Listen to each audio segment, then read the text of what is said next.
Hello and welcome. Accountability, direction and delivery, 3 words shaping the future of Nigeria's marine and blue economy sector. In this week's edition of The Shipper, we spotlight the 2025 sectorial retreat of the Federal Ministry of Marine and Blue Economy. Held in Abuja, the high-level retreat brought the Honorable Minister, top officials of the ministry, together with heads of agencies including Nigerian Shippers Council, Nigerian Maritime Administration and Safety Agency NIMASA, Nigerian Ports Authority NPA, and the Maritime Academy of Nigeria MANORAN, amongst others. From strategy sessions to performance bonds, the retreat marks a significant step in driving results and sector-wide transformation. Maria Uekule also returns with fresh updates from the global maritime space in our Tidbit segment. We shall be right back after this break. For more than 5 decades, we have empowered and protected the interests of shippers in the nation's maritime industry. Our focus is to facilitate trade, regulate tariffs and rates, as well as handle shippers' complaints on cargo losses, damage and non-delivery. We offer dispute resolution mechanism for shipping and trade disputes between shippers and service providers. We are Nigerian Shippers Council, Nigeria's port economic regulator, your gateway to a thriving maritime sector. Nigerian Shippers Council will meet you at the port of your need.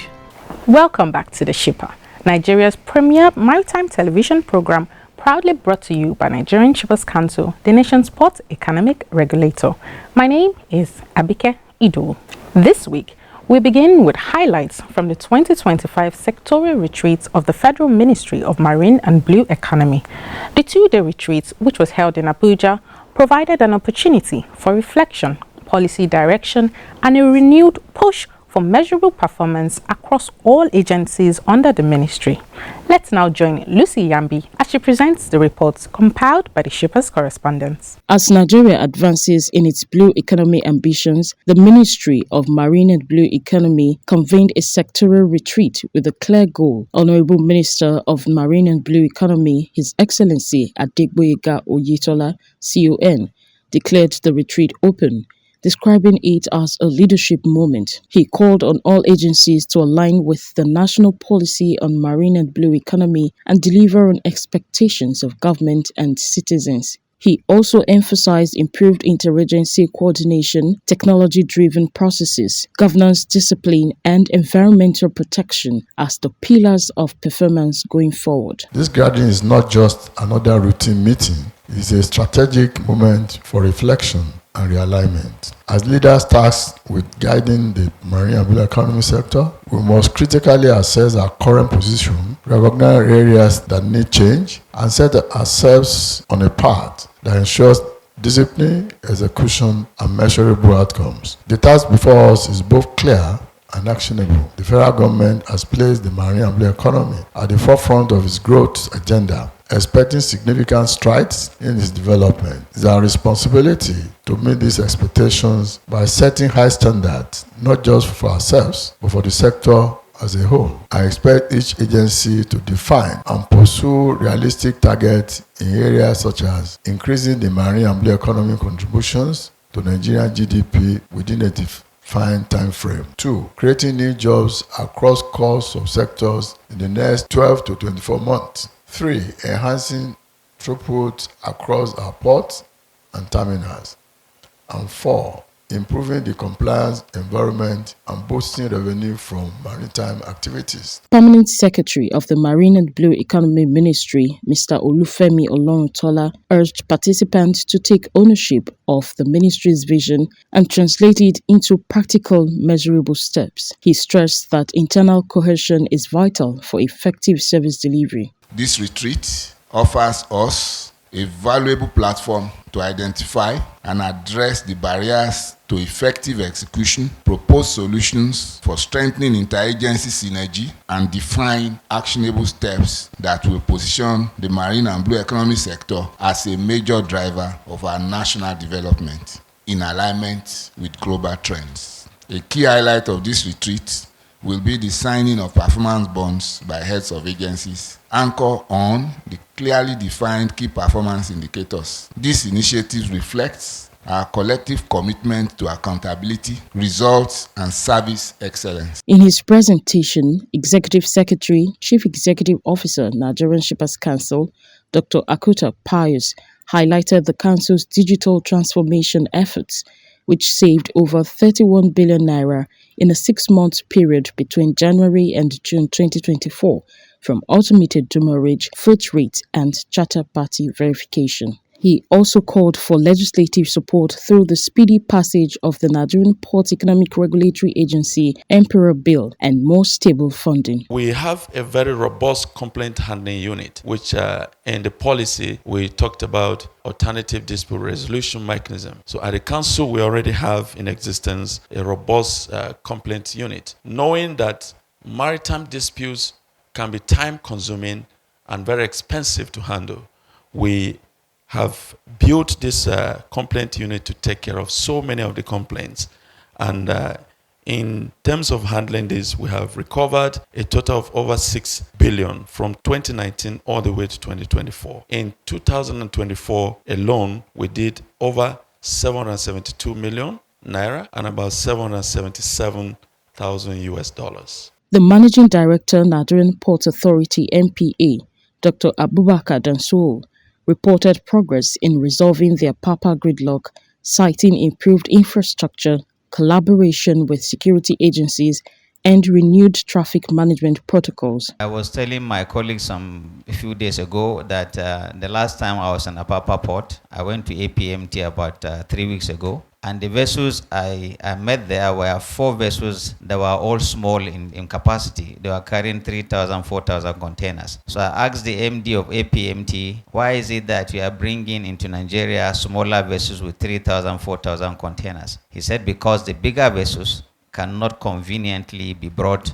So they dropped them in Tema in Ghana and now use smaller vessels to bring them to Apapa. So if you are bringing 4 vessels into Apapa that are carrying 3,000, 4,000 containers, those 3 vessels or 4 vessels were actually cargo that were on one single vessel that was carrying 16,000 containers in Tema. So I'm saying this so we can understand the significance of these approvals that we have gotten to upgrade and modernize both Thinkan and Apapa with a view to receiving bigger vessels. Kevin Okunna, Acting Rector, Maritime Academy of Nigeria, MAN, Oron, showcased its interactive exhibition center, equipped with real ship parts and maritime tools to support hands-on cadet training. In the course of development from 1977 till date, the Academy is proud of what it has achieved. There is no sector of the marine and blue economy sector that we do not have people who have graduated from the institution and are contributing immensely to the development of the maritime industry. But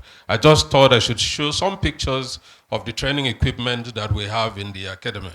We have the latest simulators for training seafarers in the institution, and all the courses have been developed and accredited, and we have all the simulators that are required for training seafarers in Maritime Academy of Nigeria. And some of the pictures that you have there, full mission engine room simulator, and we have one of the latest innovations that we actually developed in collaboration with our technical partner in India, the Applied Research International. Other agencies, including National Inland Waterways Authority, NIWA, Council for the Regulation of Freight Forwarders in Nigeria, CRFFN, Nigerian Institute for Oceanography and Marine Research, NUMAR, and others outlined efforts in infrastructural improvement, training, and public awareness, while also identifying areas that require further government and private sector support. There is one thing that is very important in our national inland waterways, and that is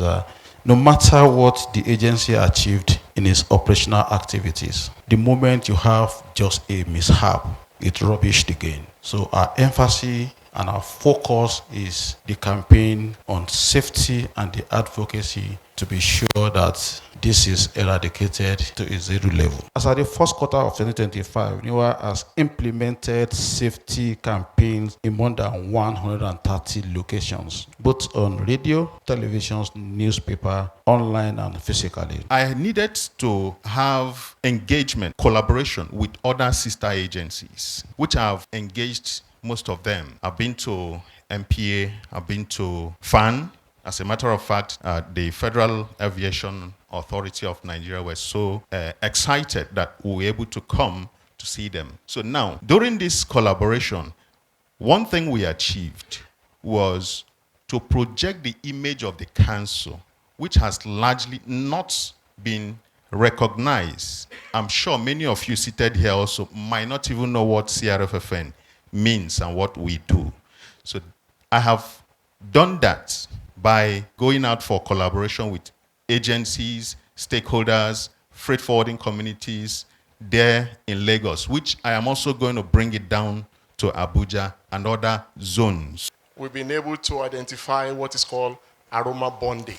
It's a species which is very commonly used as protein it serves as ingredients for feed production. And we also identify the abundance of aroma bonding, which means if we do more and rigorous perusal, we should be able to get it for commercial purpose. The technical sessions entailed delivery of papers and questions and answers sessions, which featured a trio of strategic voices. KPMG opened with a framework for implementing the national policy on marine and blue economy.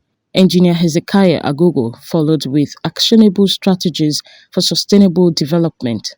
Mr. Rico Owuti of the Office of Head of Service of the Federation, OHSF, outlined a robust performance management system tailored to the sector. If we are saying existing laws that are within the sector that needs to be updated, theory of change will be maybe to stimulate investment. They are no longer competitive from an international point of view. What will be the measure of success?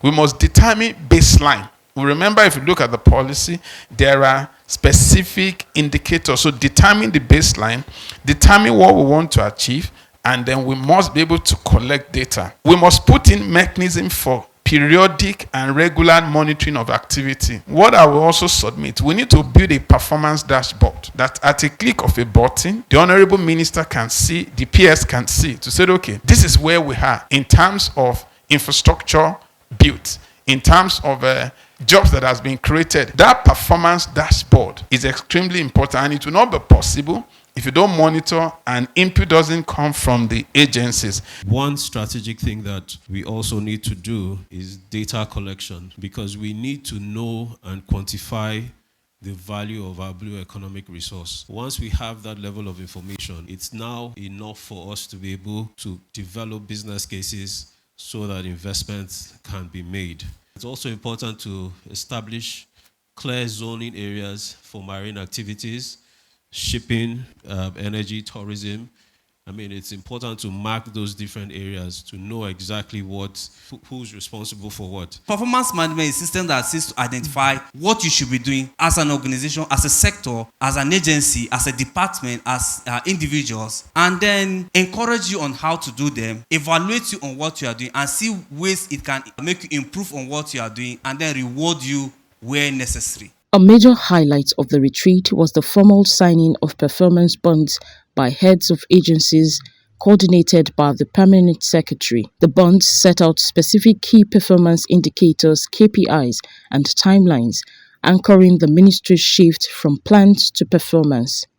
In an exclusive interview, the Executive Secretary of the Nigerian Shippers Council, Dr. Akuta Pius, shared his reflections on the retreat. The Nigerian Maritime and Safety Agency NIMASA Director General Dr. Dayo Mobirola also offered his thoughts. This year, we have already started a strategic plan for 5 years. During our strategic retreat, we came up with a 5-year plan, which already is in force in the Shippers Council. Now, after the passage and the successful completion of the National Policy on Blue Economy, we have to re-strategize and have a 3-year plan as directed by the Minister of Marine and Blue Economy.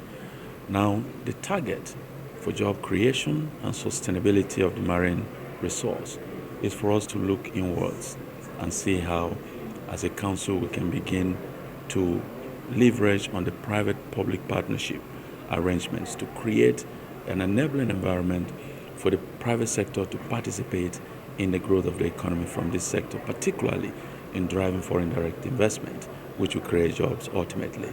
We in the MASA, as part of our responsibility, is to create a sustainable maritime economy for the country. What we are doing to get that done is to ensure that our maritime domain is safe and secured for international shipping companies, indigenous shipping companies to come and trade, to operate successfully, comfortably, without fear and favor. And then secondly, we are also looking at exploring all the various resources that are in the waterways.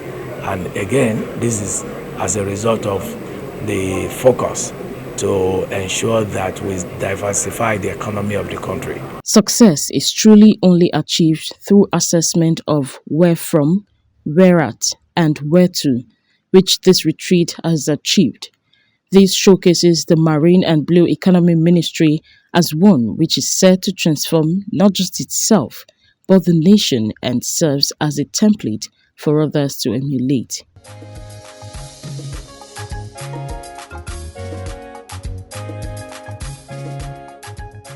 The tone has been set. From vision to structure, strategy to scorecard, the marine and blue economy sector is marching into a future defined by delivery. Over now to Maria Uekule for this week's tidbits from around the world.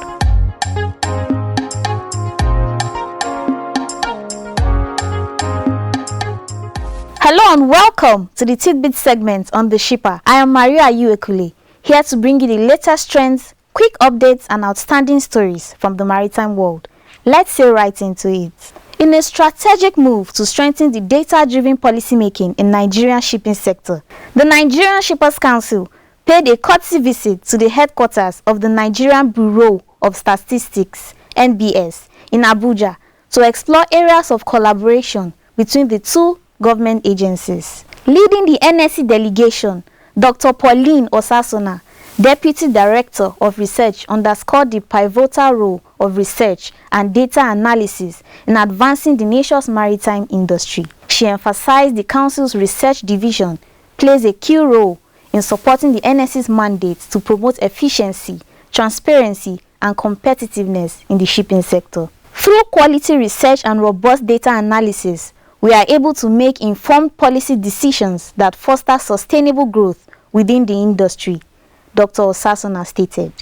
On the NBS side, Mr. Ayodele Babalola, Director of National Accounts, Energy and Environment Statistics Department, welcomed the initiative and noted the critical role accurate data plays in assessing revenue trends and economic impacts. He highlighted the mutual benefits of institutional collaboration and called for the development of a memorandum of understanding to clearly define the scope of partnership and identify specific training needs for capacity development. We encourage you to follow our social media pages at NG Shippers on Facebook, Instagram, X, and YouTube for more of our latest updates, events, and information.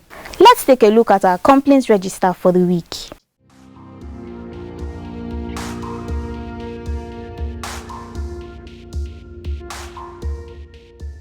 Nigerian Shippers Council has received 4 complaints, 1 resolved and 3 ongoing cases.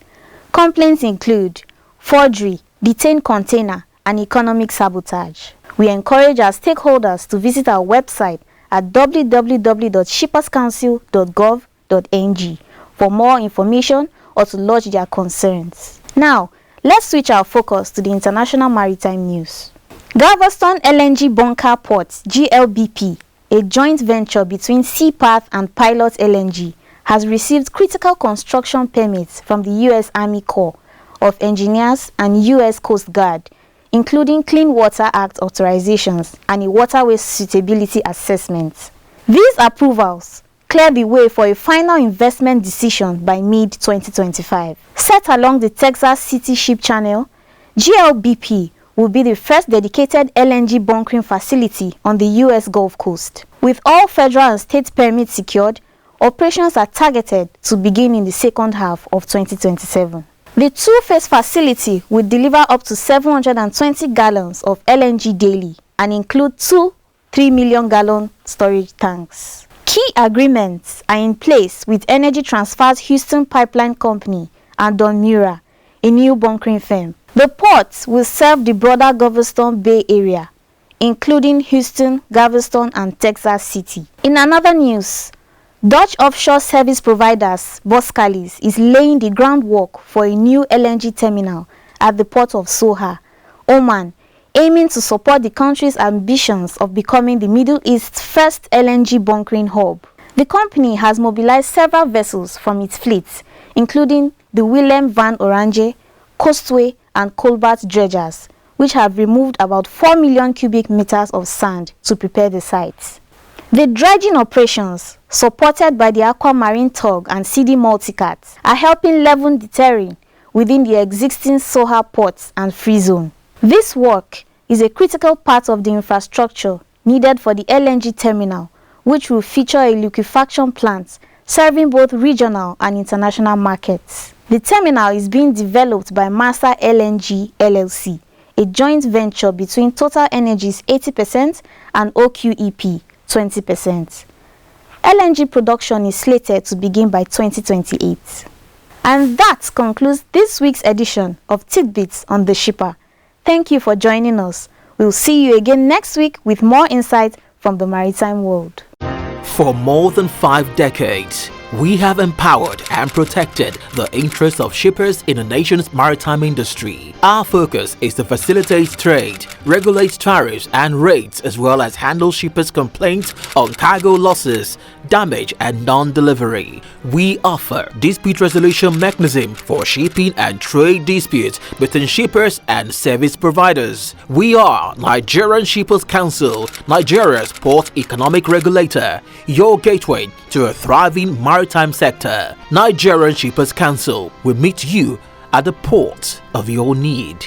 And that's how we anchor this week's edition of The Shipper.